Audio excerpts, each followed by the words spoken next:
책 사냥꾼의 도서관이라는 요 책에 나오는 내용입니다. 이거는 1881년도에 출간됐습니다. 이걸 참고하시면서 들으시면 되겠습니다. 책에는 적들이 있습니다. 책벌레들만 아니라 다음에 여러 사람들이 책의 적입니다. 여기 이제 1881년도입니다. 첫째 적은 아내들이라고 말합니다. 이들은 남편이 책에 돈을 쓰는 것을 아주 못마땅하게 생각합니다. 그래서 남편은 책을 몰래 들여오는 방법을 늘 고안해야 됩니다. 1881년도 겁니다. 지금 여성들은 아는 그렇습니다. 두 번째 책은 책을 빌려가고 돌려주지 않는 자입니다. 어떤 일은 빌려간 지 4년 후에 돌려주었는데 빌려간 자는 그 4년이 순간처럼 느껴집니다. 빌려준 사람은 하루가 4년처럼 느껴집니다. 빨리 돌려주시길 바라요. 네, 여러분. 또 책을 훔치는 자도 책의 적이고요. 더 나쁜 책의 적이 있습니다. 이를 가서 책의 악귀들이라고 이야기합니다. 여기서 악귀는 아구탕이 아닙니다. 예, 입은 작고 배는 불룩한, 그래서 탐심으로 가득한 그걸 악귀라고 이릅니다. 이들은 책을 훼손하는 자들인데요. 거만한 책 악귀가 있습니다.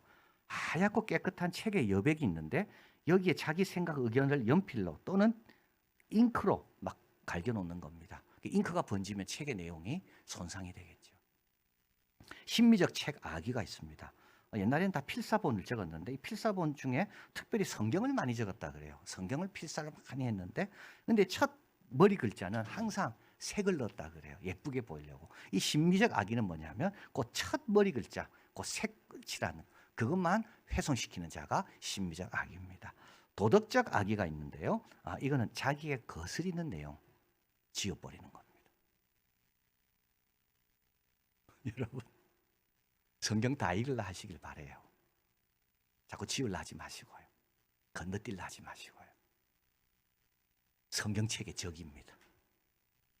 그리고 여러분, 하나님께서 우리에게 말씀 주셨으면 열심히 좀 읽으시길 바랍니다. 오늘 보면 1절에서 예수님은 제 아들을 파송하신 다음에 가만히 계시지 않음을 봅니다. 여러 동네 가서 가르치고 전도하십니다. 세례 요한은 이것을 들었습니다. 그리고 제 아들을 보냅니다. 3절 예수께서 여짜오되 오실 그이가 당신이 오리까 아니면 다른 이를 기다리오리까. 참 여러분 한번 보십시오. 우리 가정에 오실 이가 그분입니까? 아니면 다른 일을 기다려야 됩니까? 오셨습니다. 오셨습니다. 함께 하십니다. 더 기다리지 마시길 바라요. 딴 거 자꾸 바라보지 마시길 바라요.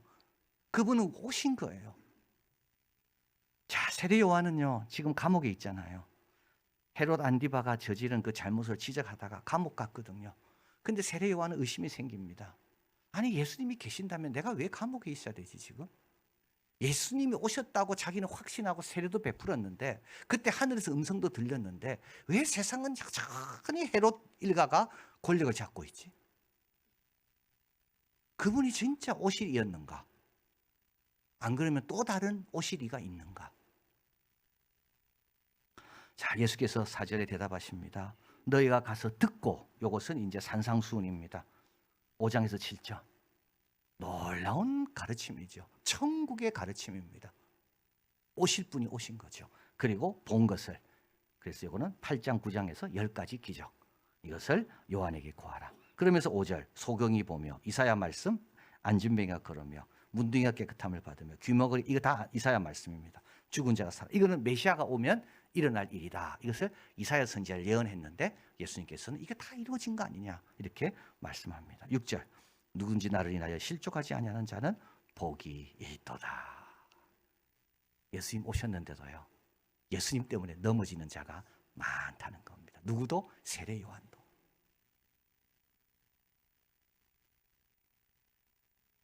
예수님은 우리가 생각하는 일반적인 메시아가 아닙니다. 돌로 떡이 되게 하고 성전 꼭대기에서 뛰어내리고 막 과시하고 내 힘이 이런 거라고 막 보여주고 천하만국 막 기도만 하면 우리에게 다 주시는 그런 메시아가 아니에요. 우리 죄에서 구원을 얻게 하고 새로운 생명과 우주적 평강을 주시며 영원한 천국을 주시는 분이 그분이에요. 눈에 안 보입니다. 여기 있다 저기 있다가 아니라니까요. 우리 안에 있다고요. 자, 그래서 예수님에 대해 떡을 주고 정치적 문제를 해결해 주는으로 기대했다면 그분들은 예수님 앞에서 넘어질 수밖에 없는 겁니다. 자, 7절 8절 저희가 떠납니다. 예수께서 우리에게 요한의 세례 요한에 대해서 말씀합니다. 무엇을 보러 광야에 나갔더냐? 바람에 흔들리는 갈대냐? 요한은 아닙니다. 확고부동한 의지가 확고부동한 자입니다. 부드러운 옷 입은 사람이냐? 요한은 아닙니다. 검소한 삶을 살고 있습니다. 권력과 안위에 관심이 없는 자입니다. 여러분, 여기에서 놀라운 걸 발견하지 않습니까? 세례 요한은 예수님을 잘 못 알아보지만 예수님은 세례 요한을 제대로 알아보시는 거예요.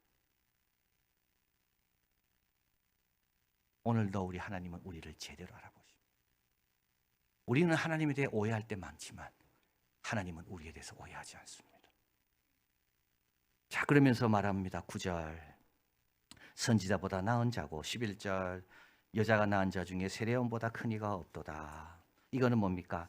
옛 질서 속에 세례 요한이 가장 뛰어나다. 왜냐하면 예수님을 만난 적이 있기 때문에.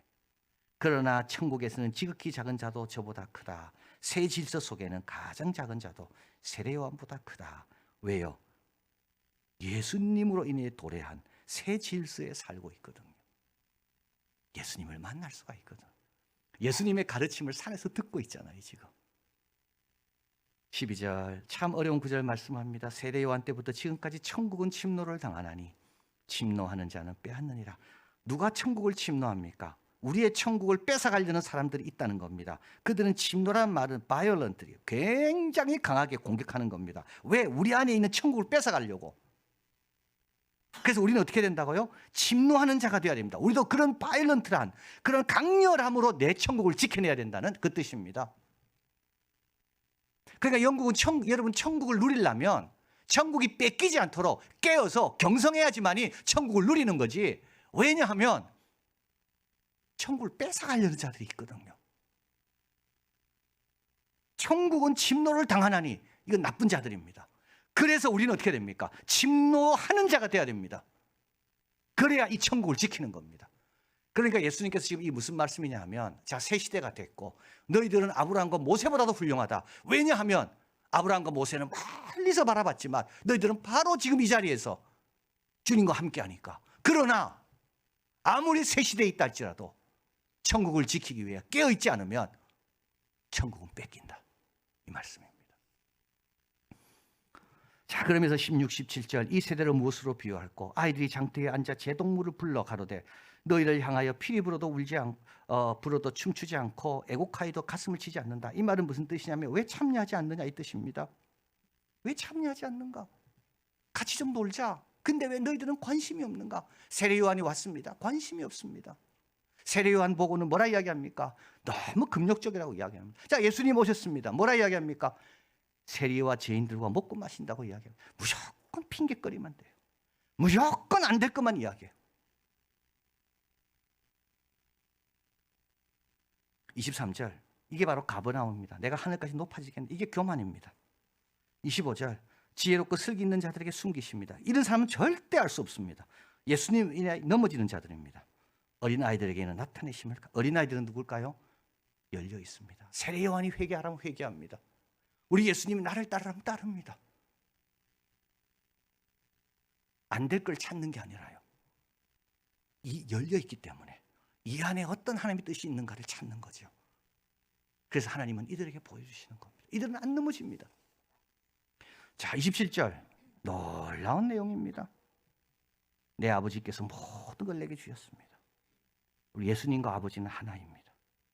왜냐하면 아버지에 있는 게 다 예수님 안에 있거든요. 삼위일체입니다. 자, 그 다음에 아버지 외에는 아들을 아는 자가 없습니다. 세례 요한도 잘 모르죠. 제 아들 압니까?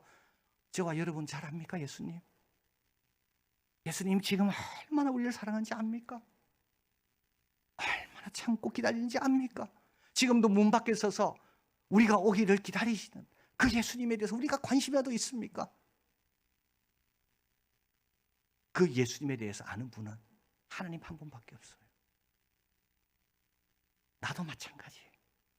우리도 나에 대해서 제일 잘 아는 분은 세상에 하나님 한 분밖에 없어요. 우리 자녀가 압니까? 우리 배우자가 압니까? 모릅니다. 그래서 외롭죠. 아버지 외에는 아들을 아는 자가 없습니다. 아들과 또 아들의 소원대로 계시를 받은 자 외에는 아버지를 아는 자가 없습니다. 아버지는 그냥 모릅니다, 여러분. 예수님께서 알려주셔야 하는 거예요. 누구에게 알려주실까요? 어린아이 같은 사람에게. 세례 요한은 세례 요한대로 은혜 받고, 예수님 오시면 예수님 오신 거에 대해서 온전한 은혜를 받고, 하여튼 은혜 받을 기회를 찾는 그런 어린아이 같은 열려있는 자에게는 예수님께서 가르쳐 주시는 겁니다. 어떤 걸요? 예수님이 알고 있는 아버지에 대한 거를. 자, 여러분, 그리고 이제 이 놀라운 선언이 나오거든요. 인간의 입으로 이런 선언을 할 수 있는 분은 예수님밖에 없습니다. 아버지의 것이 다 내 것이다라고 말할 수 있는 인간은 예수님밖에 없습니다. 너희들에게 아버지를 알게 하는 분은 나다라는 걸 예수님밖에 말할 수가 없습니다. 자, 이제 그분이 우리에게 말합니다. 그 다음 구절은 가장 인간답고 가장 다정한 초청입니다. 28절. 수고하고 무거운 짐진 자들아 다 내게로 오라. 내가 너희를 쉬게 하리라. 여러분, 참 무겁지 않습니까? 짐이. 세상이 우리에게 지어지는 짐, 사람들의 그 평판, 사람들이 나를 어떻게 볼까? 우리 명절인데 명절 친척들 만났을 때 나에 대해서 뭐라고 말할까? 뭐 자랑할 거리가 있어야 되는데 그 짐, 또 자랑할 걸 계속 유지하기 위해서 지는 그 짐. 여기서 말하면 바리새인과 서기관들이 지어지는 짐입니다. 세상 가치관, 세상 문화가 우리에게 지어지는 짐입니다. 수고하고 무거운 짐진 자들아. 또 죄의 짐이죠. 그리고요, 또 자기의 부족으로 인하여 지는 짐. 늘 후회하고. 주님께 오면 어떻게 한다고요? 내가 져준다. 너 내 안에 있으면 그 짐 별거 아니라는 걸 알게 된다. 왜냐하면 가장 영광스러운 분 안에 내가 있기 때문에. 자, 그리고 또 말씀합니다. 나는 마음이 온유하고 겸손합니다. 여러분, 온유와 겸손은요, 교사의 최고의 자질입니다. 온유라는 것은 잘 참는 거 아닙니까? 인내하는 거. 겸손은요, 눈높이를 낮추는 거거든요. 우리 예수님은 우리 눈높이에 딱 낮추신 겁니다. 그래서 예수님한테 배우면 너무 행복합니다. 야단 잘 안 맞습니다. 너무 잘 가르쳐 주십니다. 자, 그러면서 말씀합니다. 나의 멍에를 베고 내게 배우라. 너희 마음이 쉼을 얻으리라.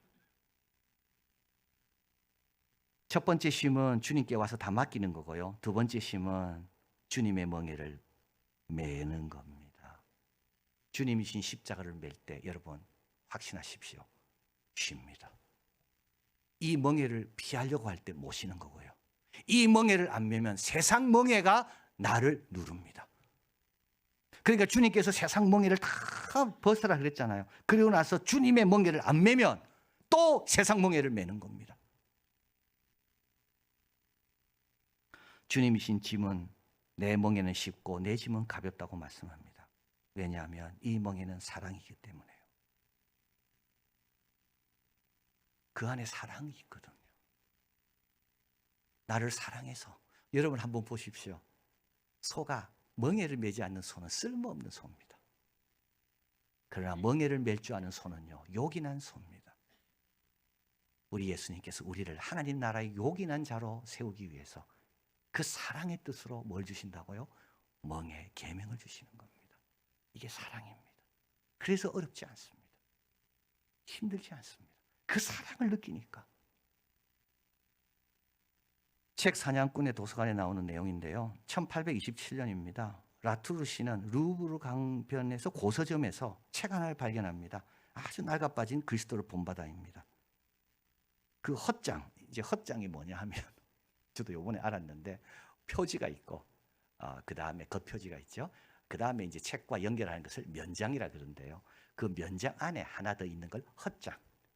그리고 헛장 안에는 속표지가 있는. 제가 오늘도 아까 확인해 봤어요. 정말 책에 그렇게 돼 있더라고요. 그래서 이제 헛장이라는 것은 헛된 장이라는 뜻이 아니고 좀 더 좀 품위 있게 하려고 하나를 이렇게 딱 넣어놓은 게 헛장입니다. 거기에 보니까 장자크 루소라는 이름이 딱 적혀져 있는 겁니다. 누가 적은 친필로. 근데 이 사람은 장자크 루소를 너무 좋아했어요. 그래가지고 이거 장자크 루소의 글씨체인데 그래가지고 주위에 있는 전문가에게 의뢰를 해보니까 이 장자크 루소의 글씨, 장자크 루소가 보관하던 읽던 책이었다. 그리고 그 책 안에는 루소가 가장 좋아하는 페리윙클 꽃잎이 그 책장 안에 다 있었던. 옛날에 우리 그런 거 많이 넣어놨잖아요. 그죠? 꽃 같은 거 책 안에 많이 넣어놨거든요. 그래서 이 사람이 그날 밤 잠을 잘 수가 없었습니다. 그리고 이렇게 생각했습니다. 이 비천한 세상에서 이런 기쁨을 허락받다니 이보다 더 큰 기쁨은 오직 천국에서만 누릴 수 있는 것이다. 천국은 왔습니다. 가서 누리기도 하지만 우리 예수님 그분이 오셨기 때문에 이미 우리는 그 안에서 생활할 수 있는 겁니다. 교만 내려놓으시길 바랍니다. 핑계리에 숨지 마시길 바랍니다. 그저 그분 앞으로 나가십시오. 그러면 그분이 쉬게 하시고 우리를 영광스럽게 하는 멍에, 그 멍에 속에 있는 그 사랑, 그걸 통해서 천국의 제자로 세움받고 쓰임받는 우리가 될 줄 믿습니다. 주님 감사합니다. 참 주님에 대해서 우리가 얼마나 압니까? 우리끼리도 서로 알기 어려운데 참 온유하시고 겸손하시고 낮아지시고 문 밖에서 항상 기다리시는 우리 주님에 대해서 우리가 얼마나 압니까? 하나님 계속 주님 알아가게 하시고 주님이신 멍에 때로는 억지로라도 져야 된다면 지게 하여 주시고, 그리고 세상이 주는 모든 짐들 다 아무것도 아닌데 그거 주님 앞에 가져와서 자유함을 얻고 주님께 맡기고 주님의 귀한 사역에 쓰임받는 주님의 제자로 성장하는 그 짐을 잘 지고 가는 우리들 되게 하여 주시옵소서. 예수 그리스도 이름으로 기도하옵나이다. 아멘.